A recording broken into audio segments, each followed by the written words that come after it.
Vamos a, debido a la hora, tener una charla de unos 45 50 minutos, un poco para que poder cerrar la sesión sin que los asistentes nos abandonen por agotamiento. Pero obviamente de lo que se trata este ejercicio es de alguna manera que las personas que están aquí, que tienen bajo su responsabilidad empresas en 3 sectores muy diferentes, pero cada uno de ellos que es una especie de termómetro sobre la situación de la economía, nos cuenten cómo están viendo las cosas y tanto desde el punto de vista individual de su sector y de su empresa, como por supuesto desde el punto de vista general de la economía. Yo creo que todas las empresas estamos enfrentando una cantidad de señales diversas, de señales distintas, que en muchos casos ha sido difícil o no hemos logrado todavía asimilar en su complejidad y en su total dimensión. De un lado tenemos los precios de petróleo, de otro lado tenemos los temas cambiarios, que tienen un impacto grande en la parte contable, pero además en las estructuras de demanda. Tenemos cambios también en las perspectivas de crecimiento, como mostraron durante esta mañana, y no solo eso, sino que los cambios no son permanentes, los cambios han venido modificándose. Si ustedes miran lo que ha ocurrido con la tasa de cambio, por ejemplo, hemos hablado de tasas de encima de 2.400, después baja a 2.370, y uno dice, bueno, esto ya se estabilizó, al otro día vuelve y pasa a los 2.400. Seguramente a ustedes les ha pasado en sus empresas lo mismo que nos ha pasado en Avianca, y es que estamos en la versión 14 del presupuesto, tratando de entender y de asimilar todas estas variables. Con todo, y primero voy a hacer unas referencias al tema económico general, nosotros somos bastante optimistas. Yo creo que este sacudón o este choque económico nos coge al país en condiciones y a la región, aunque la diversidad entre los países de la región es bastante grande, nos coge en mejores condiciones de lo que ha ocurrido en choques de esta naturaleza en el pasado. Los países tienen unos mejores niveles de reservas, tienen, lo que me parece a mí fundamental, una mayor estabilidad en el sector financiero, lo cual hace que los créditos continúen fluyendo hacia la actividad económica. Esto nos toma también con mucha incertidumbre y desigualdad en medio de la economía internacional, pero en lo que tiene que ver, por lo menos con las economías andinas, con un entorno de crecimiento económico en el mercado norteamericano, que es fundamental para nosotros. Y algo que no podemos subestimar, aunque las capacidades de endeudamiento son distintas en cada uno de nuestros países, y es que hay un gran volumen de liquidez internacional. Hay capacidad de endeudamiento, por lo menos hay oferta de liquidez en los mercados para quienes tengan las condiciones de hacerlo. Nosotros, como grandes consumidores digámoslo así, de energía y de productos derivados de petróleo, alrededor del 30% de los costos de la industria son asociados al costo de los combustibles. Desde luego, hemos venido tratando de entender hasta donde es posible entender qué es lo que está pasando y para dónde va esta variable. Es difícil e imposible tener una respuesta única de cuál va a ser el valor del petróleo. Sin embargo, sí tenemos claridad en que lo que explica el comportamiento actual de los precios de petróleo son variables económicas, no son choques geopolíticos, no es el resultado de una confrontación en el Medio Oriente que puede hoy estar y mañana no estar. No, son variables asociadas a la oferta y a la demanda, y por lo tanto son relativamente predecibles, y más importante que eso, las vemos relativamente estables hacia el corto y el mediano plazo, independientemente de si vamos a estar en 50 o en 60 dólares el barril, digamos, vamos a estar en niveles de precios bajos de los combustibles por este año y seguramente por el año entrante. ¿Eso qué implicaciones tiene? Ahora hablamos un poco de la industria aérea si quieren, pero es que tal vez este fenómeno implica la mayor transferencia de recursos a nivel mundial entre distintos países que se haya presentado en la historia reciente. Estamos hablando ya no de billones de dólares, que era lo que veíamos ahora, sino tal vez cifras en trillón, trillón y medio de dólares, millones de dólares de unos países que se están moviendo hacia otros países. O sea que acá hay una historia, como mostraban ahora, de grandes perdedores y de grandes ganadores. La geoeconomía, digámoslo así, se va a transformar radicalmente. Y algo que tiene que ver con Colombia y con el impacto que esto tiene, en particular a través de la tasa de cambio, es que también va a haber una transformación sectorial monumental. Acá vamos a pasar de unos sectores que fueron los grandes perjudicados en esta coyuntura, en particular los asociados a la producción energética, y vamos a ver otra cantidad de sectores que van a tener una gran posibilidad y que van a tener una gran cantidad de opciones. Y yo creo que uno de ellos es el sector industrial, el sector que ha venido realmente doblegado durante los últimos años por muchos temas de orden institucional, por temas regulatorios, etcétera, pero en el fondo de eso por un tema cambiario que ha estado latente y que ha venido de la mano también de las grandes inversiones y el impacto que la tasa de cambio han tenido las inversiones petroleras. Bien, pues la parte de la posibilidad de recuperación del terreno perdido está precisamente en esos sectores que tienen unos mejores términos de intercambio y que tienen mercados dinámicos, como es el mercado norteamericano, y la posibilidad de acceder a ellos a través del Tratado de Libre Comercio. Una observación que me parece importante, y es que durante muchos años todos nosotros los economistas gastamos buena parte de nuestros esfuerzos pensando en los fundamentales macroeconómicos. Yo creo que hoy en día todo el mundo es consciente y nadie niega que esto es necesario. Es difícil encontrar hoy quien argumenta que se deben aumentar de manera desproporcionada los déficits fiscales o la expansión monetaria. En Colombia hemos avanzado con la independencia del Banco de la República y con los regímenes fiscales de los cuales nos hablaba ahora el ministro. Esa es una condición necesaria, pero hoy lo que estamos aprendiendo es que es una condición necesaria pero no suficiente. Antes pensábamos que eso era suficiente, no. Hoy en día están realmente la prioridad en los temas más micro que en los temas macroeconómicos. Yo creo que alguien decía y escribía que es el momento de los microeconomistas. Es una información, una afirmación interesante, pero yo creo que detrás de todo lo que se plantea, detrás de lo que planteaba Elvira hace algún momento, lo que está llamando la atención es hay que pensar en los temas micros, en los temas de la oferta, en los temas regulatorios, en los temas institucionales, y esa es la tarea que está realmente al orden del día en la economía colombiana. Mirando el tema del sector aéreo, nosotros somos espejo de lo que ocurre a nivel económico. Nosotros lo que movemos son flujos de personas y de bienes que de alguna manera lo hacen atendiendo a algún incentivo de carácter económico. Y hemos crecido un poco de la mano de las tendencias favorables que han tenido por lo menos las regiones que atendemos en América Latina. El mercado aéreo en América Latina durante los últimos años ha sido el segundo en crecimiento a nivel mundial después del Medio Oriente, muy por encima de Europa y muy por encima de los Estados Unidos. Y creemos que a pesar de las cosas que están ocurriendo, que hay unas tendencias hacia un menor crecimiento, esa dinámica de crecimiento va a continuar en los años siguientes. Si uno mira las economías Colombia, Perú, Ecuador, inclusive el impacto que puede haber en Centroamérica a raíz de los temas de combustibles, vemos que esas economías van a seguir creciendo y van a tener una dinámica razonable, no espectacular, pero sí va a ser razonable. Y en el mediano plazo hay como dos variables que para nosotros son alentadoras, y es primero el crecimiento de la clase media en nuestra región. Dentro de muy poco tiempo, más del 50% de la población debe estar o hace parte de esa categoría que desde luego va a demandar bienes y recursos, entre ellos el transporte aéreo.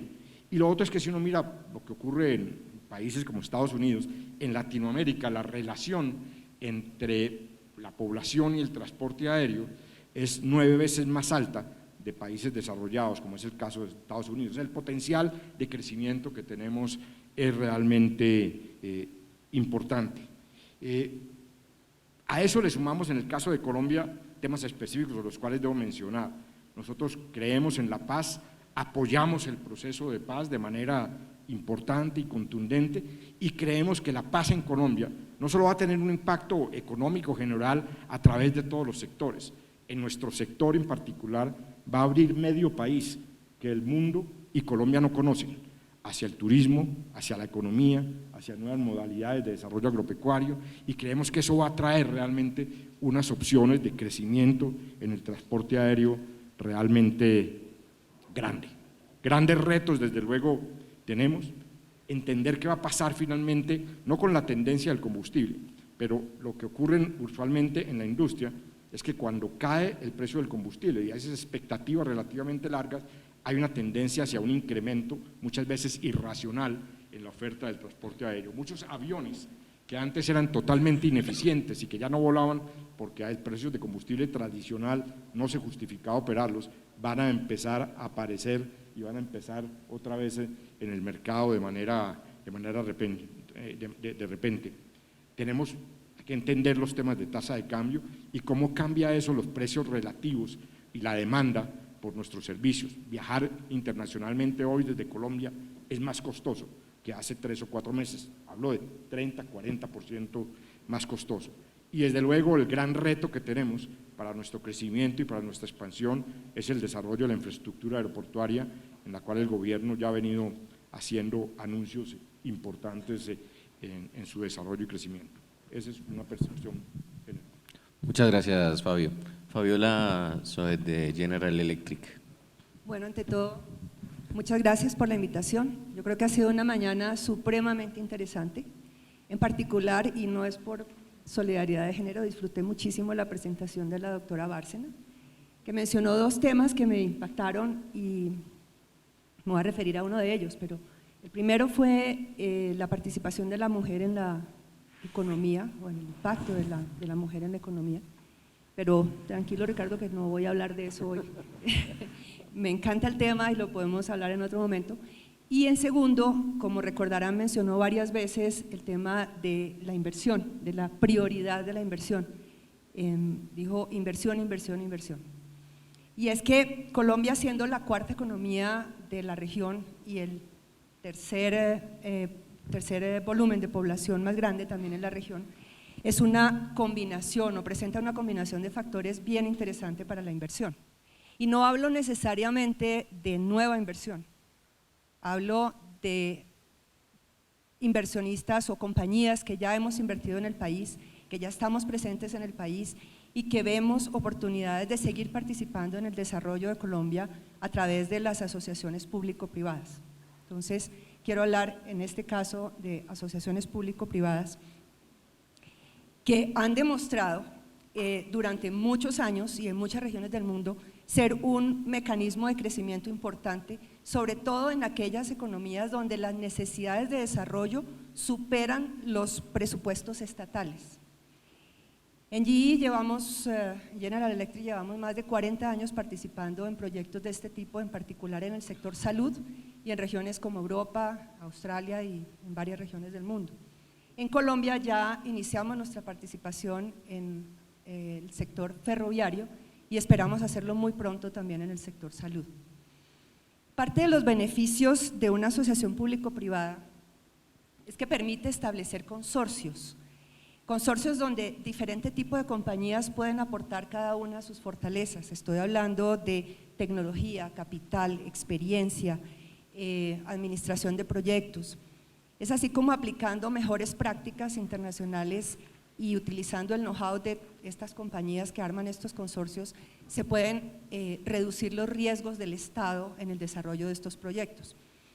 Realmente la vinculación del capital privado al desarrollo de la infraestructura en el país ha sido un propósito que ha encontrado eco desde que la ley se aprobó hace cerca de 2 años. Sin embargo, la mayoría de los proyectos se están enfocando en las vías de comunicación, en carreteras. Y yo creo que para la mayoría de ustedes, cuando hablamos de asociaciones público-privadas, seguramente pensarán en carreteras. Pues no, en realidad infraestructura, todos sabemos, va mucho más allá que carreteras, y las asociaciones público-privadas y la ley que aprobamos permite el desarrollo de esas otras áreas de desarrollo. Necesitamos entonces crear mecanismos para promover este desarrollo de estas asociaciones público-privadas en otros sectores. Lo importante es asegurar que los privados podemos contar con la capacidad institucional del Estado para utilizar y replicar este mecanismo en sectores como salud, como educación, como saneamiento, como infraestructura aeroportuaria, que hablaba Fabio, como en movilidad o como en espacio público, como en infraestructura cultural, acueductos, agua, muchísimas, realmente muchísimas aplicaciones. Si hay algo que sabemos hacer los privados es estructurar y manejar proyectos. Y el reto para nosotros realmente es identificarlos de la mano del Estado, pero también saber ajustar nuestra oferta a las necesidades públicas, a lo que el país necesita. Otro de los retos para avanzar en este esquema es la seguridad jurídica, que requieren la previsión técnica de contingencias posibles y la estabilidad para los inversionistas. Igualmente, la implementación de la política pública de transparencia aprobada por el Congreso. ¿Qué hacer entonces?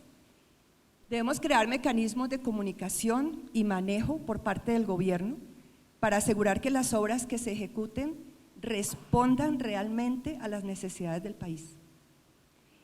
Se deben fortalecer las instituciones responsables por el análisis y la aprobación de estas iniciativas. Debe primar el interés público sobre el interés privado, por lo cual la mayoría de las iniciativas deberían venir del sector público. Sin embargo, si miramos el registro de las cerca de 300 iniciativas que están en este momento en proceso de aprobación en el Departamento Nacional de Planeación, el 95% provienen del sector privado. Necesitamos entonces entrenamiento a entidades territoriales para estructuración y desarrollo de proyectos y mejorar un poco ese índice de participación del sector público versus el privado. Pero en cualquier caso, vengan de donde vengan, todas las iniciativas deben corresponder a las prioridades de un plan de desarrollo estatal claramente establecido.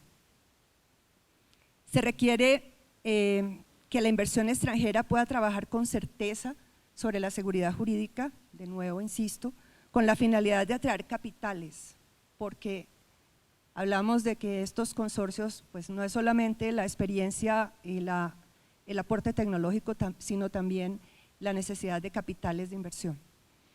Corresponde a los entes encargados entonces de este proceso de APPs en Colombia que la evaluación y la aprobación de los proyectos sean ágiles y que podamos garantizar la integridad de estos proyectos. En últimas y para concluir, yo creo que la solidez institucional es lo que dará continuidad en el largo plazo, independiente de los cambios de gobierno o de lo que se venga. Estamos hablando de un plazo largo. Y hay que impulsar y apoyar la capacidad institucional para manejar estas iniciativas a nivel nacional. Esto debe ser liderado ciertamente por el gobierno y es un reto que seguramente de vencerlo pondrá a Colombia en el mapa mundial como referente de desarrollo. Muchas gracias. Gracias, Fabio. Muchas gracias, Carlos Mario. Giraldo del Éxito. Gracias, gracias Ricardo, gracias Martín por la invitación. Yo quiero comenzar por decir que es indudable, como lo decía Fabio, que va a haber en la actual coyuntura de volatilidad energética ganadores y perdedores, empresas y estados, países.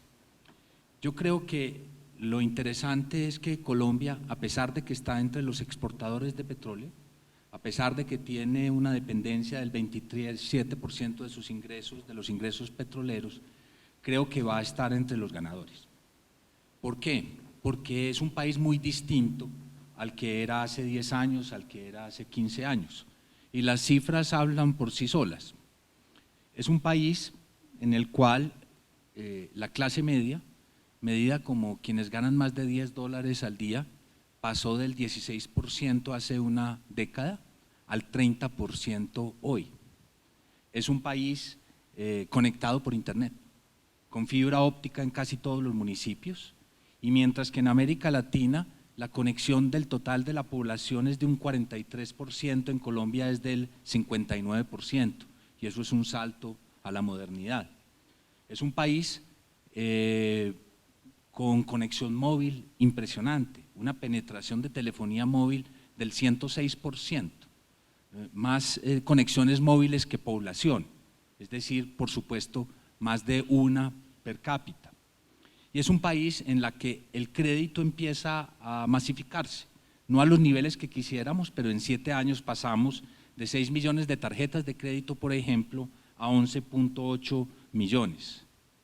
Y es un país que no depende de una sola ciudad, sino que tiene muchas ciudades intermedias importantes y tiene más de 300 poblaciones de más de 20.000 habitantes y unas ciudades con un desarrollo impresionante, algunas más dependientes del petróleo como Florencia o Yopal o Villavicencio, pero otras también floreciendo por temas mineros, agrícolas, ganaderos y de desarrollo de otros sectores económicos, como un Montería, un Sincelejo, un Valledupar, un Apartadó, un Caucasia, etcétera, muchas poblaciones de las que antes ni siquiera se hablaba.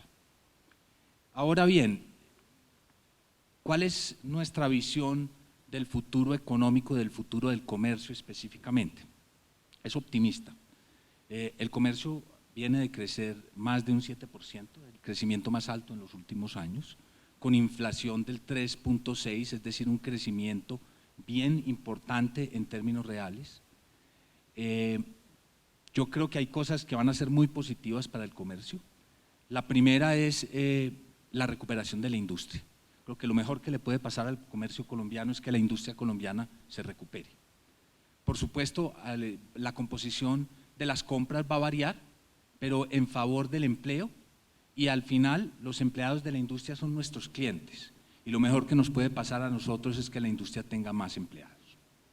En segundo lugar, el crecimiento de las exportaciones, que va a generar nuevos recursos en el país y más competitividad a los actores que exportan.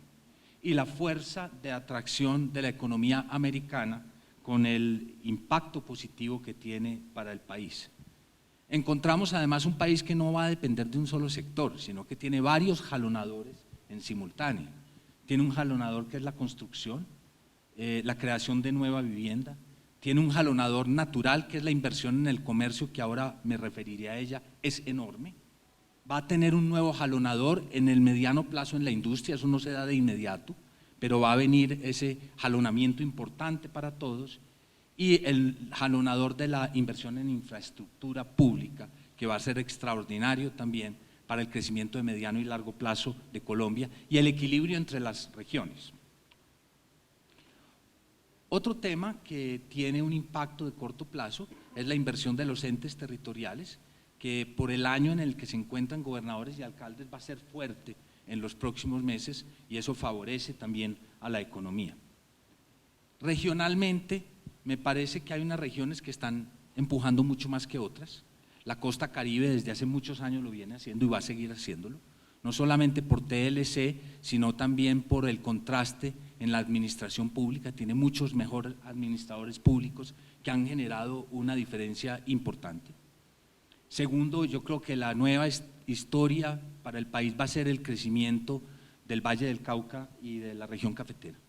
No solamente por el café, sino también porque hay una recuperación real en estas regiones, uno lo siente en la progresión de las ventas de todo el comercio, lo que es muy positivo como noticia.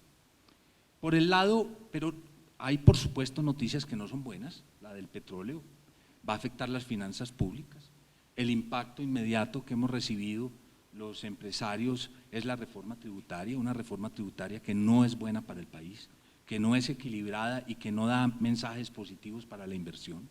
No creo que afecte la inversión de corto plazo, pero si no se corrigen algunos de sus efectos, va a afectar la inversión en el largo plazo del país y eso yo creo que se tienen que establecer correctivos porque la tasa de tributación efectiva entre entes municipales y la nación en la que quedó la empresa privada es muy alta y muy superior a cualquiera de los pares con los que todos competimos.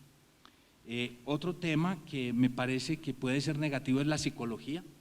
Si no hablamos bien de las perspectivas, si exageramos los elementos negativos, porque finalmente la economía vive de la psicología y de las perspectivas y de las proyecciones y de lo que espera la gente. Y me preocupa ya en la encuesta de la ANDI que 2/3 partes de los industriales están bien, pero ya empiezan a ver las cosas menos bien hacia el futuro, a pesar de que tienen una de las coyunturas mejores. Entonces, si algunos de los industriales no la están dando bien, yo creo que tenemos que hacer un esfuerzo también para no maximizar el impacto que tiene la economía petrolera en el resto de los sectores del país. Hablando del comercio, la historia del comercio yo creo que es bien importante. Es un sector que, como lo vieron en los cuadros del presidente de la ANDI, viene ganando participación dentro del PIB nacional, representa cerca del 12%, pero lo más importante, viene ganando participación dentro de la generación de empleo. Se ha vuelto uno de los grandes creadores de empleo en los últimos años en Colombia y va a seguir haciéndolo. Es un sector en Colombia con la mayor inversión en toda América Latina proporcional al tamaño de la economía. El año pasado en solo comercio de alimentos se abrieron más de 100.000 metros cuadrados, es decir, estamos hablando casi un área creada de entre el 8 y el 9% adicional, y en no alimentos algo parecido, entre 70 y 80.000 metros entre centros comerciales y grandes superficies, almacenes por departamentos y demás. Por supuesto genera una enorme competencia interna, es un sector casi de competencia perfecta en este momento, pero eso es bueno para el país. Habrá que medir en algún momento algún análisis de cuál es el impacto que tiene el gran desarrollo del sector comercio en la inflación del país, pero creo que está teniendo un impacto controlador de la inflación muy grande y muy positivo para la economía colombiana. Hay un tema que es interesante. El comercio nacional hoy se alimenta en una proporción de importaciones, en una proporción muy grande de la industria tradicional colombiana y en una proporción creciente de la nueva industria, de las pequeñas y medianas industrias. Y se está generando una red de nuevos industriales que son, por ejemplo, los productores de marcas propias para las grandes superficies. Hoy en día yo podría decir que nosotros tenemos alrededor de 360 productores de enorme dinamismo y crecimiento, que inclusive ProColombia los está tomando en este momento como potenciales nuevos exportadores del país, porque han ganado una competitividad extraordinaria.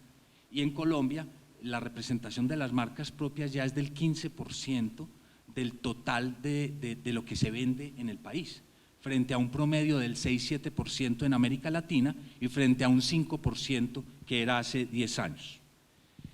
¿Qué podemos esperar de las ventas? Yo creo que podemos esperar que sigan creciendo, probablemente no a los ritmos de este año que pasó, pero a unos ritmos muy positivos, pero con una composición distinta. Yo creo que se van a vender muchos menos televisores, muchos menos computadores, muchos más teléfonos celulares, pero por un cambio de tecnología hacia este tipo de tecnología, y muchos más alimentos, muchos más productos de consumo masivo, aseo y cuidado personal. Yo pienso que va a seguir existiendo una gran inversión, nuevos competidores internacionales están entrando, están apostándole de una manera importante al país, unos regionalmente, otros nacionalmente.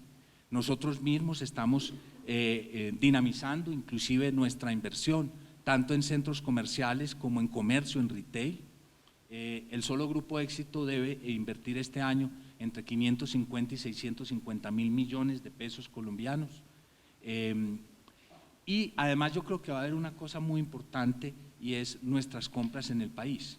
Por supuesto que el Éxito tiene una cosa y es que siempre se ha mantenido como el gran comprador de la industria colombiana.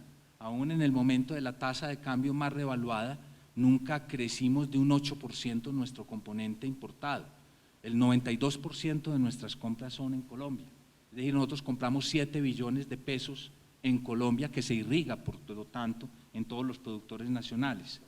En nuestra producción textil trabajamos con 250 pequeñas y medianas empresas manufactureras y el 94% de nuestra compra es en Colombia. Lo que vemos es todas estas empresas están llenas de trabajo, están a plena ocupación y eso son buenas noticias para el país, por supuesto alimentado con algunas medidas que se tomaron el año pasado y la tasa de cambio. ¿Qué más creo? Creo que va a crecer mucho la industria nacional, eso va a permitir también que haya una mezcla de compra del comercio distinta, más dirigida hacia la industria nacional y eso es positivo. En conclusión, optimista en cuanto a la inversión del comercio, eso va a ser positivo para la economía colombiana. En cuanto a la dependencia de muchos sectores de la economía y no solamente de uno, y creo que, sí, que hay un mensaje del presidente de la ANDI que me parece muy importante, y es que esta devaluación que es positiva para la industria no puede llevar a que no tomemos las medidas para mejorar la competitividad, porque al final es la competitividad la que va a prevalecer y las tasas de cambio cambian y el panorama puede cambiar en cualquier momento y nos debe coger mucho más fuertes para el crecimiento del país. Creo que ese es el balance y la verdad creo que a Colombia como conclusión la toma en una mucha mejor situación de la que teníamos hace muchos años. Muchas gracias, presidente del Éxito. ¿Cómo nos analiza? ¿Sí? ¿Cómo nos comparamos? Más allá de aprovechar esas oportunidades cuando hay que ir a la casa matriz o hablar con los jefes regionales o mundiales, ¿cómo defiende uno las inversiones y por qué y cuál es el motivo para invertir en Colombia? Bueno, pues esa es una de las labores o de las funciones que me toca como cabeza de la organización en Colombia, y desde hace varios años yo pienso que hemos sido exitosos viendo el crecimiento que hemos tenido acumulado en estos últimos 8 años por encima del 25%, en defender el país contra, digamos, compitiendo con otras regiones del mundo. Como bien decía Ricardo, esta es una compañía que nos pasa un poco, como hablaba el ministro de Minas, sobre las inversiones de las petroleras. Se hacen unos estudios de dónde están las oportunidades, de dónde están las mejores garantías para la inversión y se decide dónde invertir. Es un poco así. Nosotros estamos divididos en regiones, por ejemplo, y a nivel de Latinoamérica, pues me toca competir con Perú, me toca competir obviamente con Brasil y con México, para que los negocios de la compañía pongan recursos en Colombia, para que inviertan en Colombia, para que crezcamos, tengamos más técnicos, y eso se hace mostrando un poco, y no un poco, mucho, los resultados del país. Digamos que ha sido de alguna manera, entre comillas, fácil mostrar el progreso que ha tenido Colombia en los últimos años y la seguridad que ha estado mostrando para la inversión y las posibilidades de crecimiento. Yo hablaba, por ejemplo, en la presentación del sector salud. El sector salud, no tengo ninguna duda que va a tener una transformación en este país solamente por la situación en la que estamos. Subimos la cobertura de una manera importante, asombrosa, digamos, ejemplo para muchos países. Sin embargo, la calidad de la salud sabemos que tenemos que mejorarla. Para darle un dato, Ricardo, el promedio de vida de un equipo médico de diagnóstico de imágenes, háblese de rayos X o un ecógrafo o una máquina de estas de un PET, es más o menos de 10 años. La salud, los hospitales privados, la salud privada en Colombia tiene muy buen promedio de actualización tecnológica. Esos equipos son renovados permanentemente y estamos a la vanguardia, nuestra salud privada realmente tiene muy buen nivel. Pero váyase a los hospitales regionales o váyase a los hospitales públicos de Bogotá o de algunas de las principales ciudades, ese promedio de vida de un equipo de estos está por encima de 25 años. Entonces hay que actualizar tecnológicamente y esa es una oportunidad, y en este momento esa es una de las logros que hemos tenido recientemente en la compañía. Le mostramos la oportunidad en el desarrollo de salud que hay en Colombia y es por eso que recientemente anunciamos una adquisición en ese sector y vamos seguramente a participar en asociaciones público-privadas en el sector salud. Carlos Mario, probablemente de verdad no hay termómetro más indicado que el del cierre de ventas diario del Éxito para analizar cómo está evolucionando el consumo. ¿Han notado en estos días que van del 2015 algún contraste importante más allá de esas expectativas que mencionabas? Y el segundo tema es, En el caso concreto de ustedes, el 8% de las compras efectivamente son a proveedores internacionales, si se puede utilizar la expresión. ¿Ha habido algún tipo de desplazamiento ya efectivo hacia compradores nacionales? Sí. Lo primero es que nosotros vemos que el país sigue bien en la demanda, con un cambio de mezcla, como dije ahora, menos tecnología y más alimentos. O sea, los alimentos vienen creciendo bastante mejor de lo que venían creciendo el año pasado y los productos de tecnología vienen creciendo bastante menos, con la excepción de los teléfonos celulares, que son una revolución absoluta, especialmente los teléfonos inteligentes. Lo segundo es que vemos, sí, que el país no está creciendo igual, que la costa Caribe tiene unos indicadores de crecimiento que están casi el doble que el resto del país y que Bogotá se ha estancado bastante en su crecimiento. Yo creo que ese es un elemento que viene viéndose el año pasado y que se está acentuando en este momento. En cuanto a la composición de nuestras compras, yo creo que lo más importante se está dando en los sectores de hogar y textil, en donde la compra internacional en este momento es mínima, no es competitiva, porque además coincide con que Colombia tiene sectores muy competitivos en esa industria. Entonces, prender la máquina y hacer esa sustitución es relativamente fácil. Yo creo que hay un tema que es muy importante en Colombia y es promover también la producción regional de frutas, verduras, carne de res, cerdo, pollo y pescado. Y en eso está el Grupo Éxito muy fuertemente, yendo a comprar en las regiones. Creo que lo que pasó en el pasado nos prendió alarmas sobre grandes despensas colombianas que requieren una gran atención por parte nuestra. Lo estamos haciendo acompañados con instituciones como la Fundación Clinton, regiones como Boyacá y como Nariño, que son grandes despensas del país, y allí yo creo que va a haber un desarrollo importante en la producción de alimentos que requiere este país. Muchas gracias. Fabio Villegas, ustedes tienen obviamente operación en muchos países, particularmente América Latina, y 3 hubs regionales, Lima, Bogotá y San Salvador.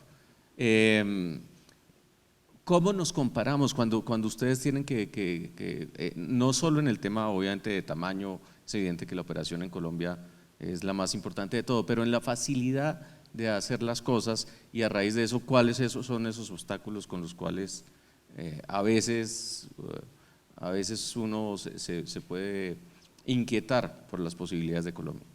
Bueno, la razón fundamental de la fusión que hicimos con TACA en 2009 era diversificar un poco nuestros mercados. Nosotros teníamos la totalidad de nuestro ingreso en Colombia, todo el riesgo en Colombia, lo cual pues obviamente nos exponía demasiado al entorno económico, pero además a las circunstancias competitivas que son grandes en el sector, y decidimos movernos y tener una cobertura regional. Con todo, Colombia sigue siendo 2/3 partes de nuestra actividad, y nuestro hub fundamental y al cual le estamos apostando sigue siendo Bogotá.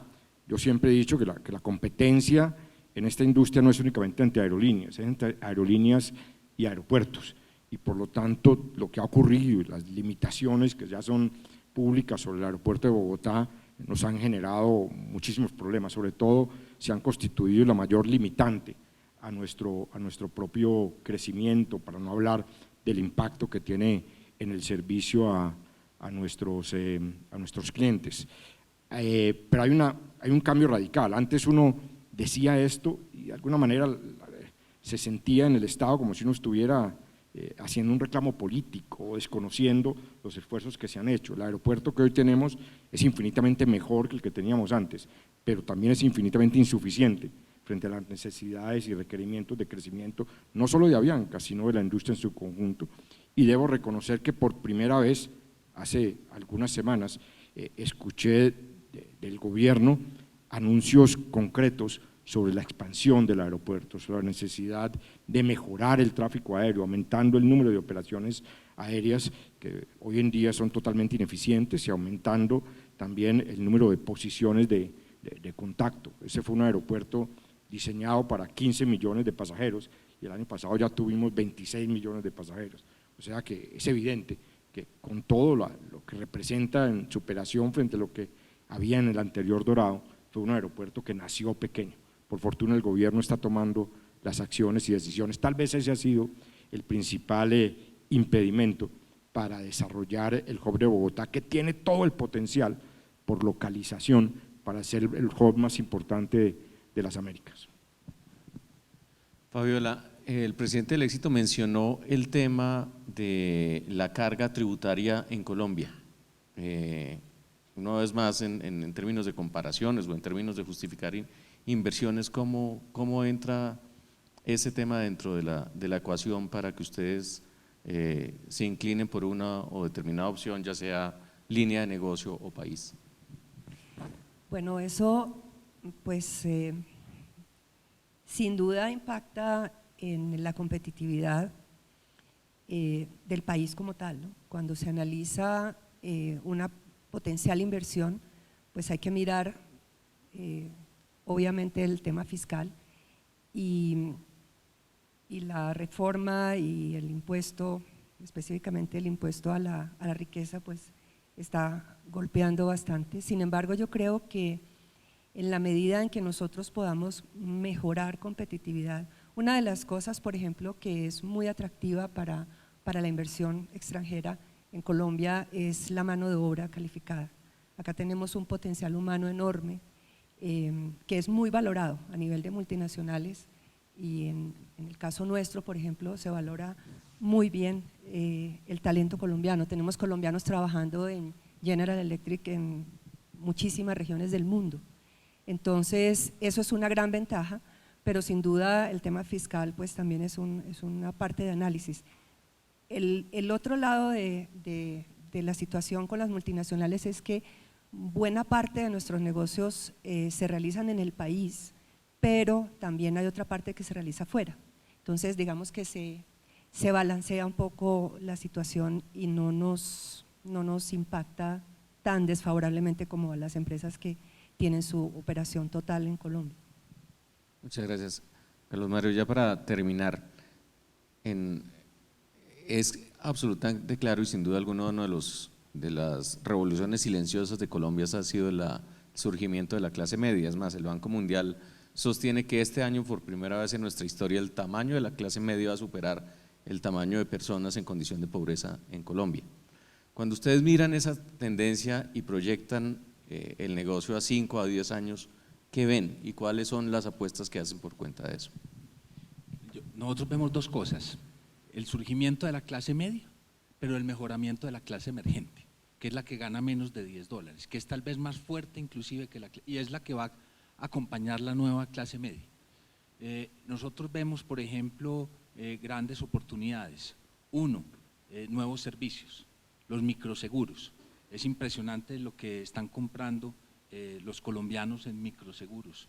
El crecimiento de un vehículo como es la motocicleta, que puede que a muchos nos parezca a veces incómodo, pero que revoluciona la vida de un ciudadano que con solo el gasto de transporte que tenía, está pagando la financiación de una motocicleta y que en muchas de las regiones rurales se vuelve la motocicleta familiar. Esa es una expresión adicional de lo que está pasando. Con Fabio tenemos un negocio de viajes conjuntamente, Viajes Éxito. Es impresionante lo que está pasando en paquetes turísticos asequibles a mucha gente que jamás había conocido el mar, por ejemplo, y que están yendo por primera vez a conocer el mar desde el interior del país. Yo lo que pienso es que ahí es donde viene la importancia de la inversión social del Estado para hacer esto sostenible, y creo que en eso el gobierno tiene todo el sentido lo que está haciendo: invertir en educación, invertir en nutrición, para que los niños desarrollen su cerebro antes de los 1000 días, que es absolutamente clave. De 0 a siempre es absolutamente importante para que esto sea sostenible y no sea solo el efecto momentáneo de un mejoramiento en la demanda que se está produciendo.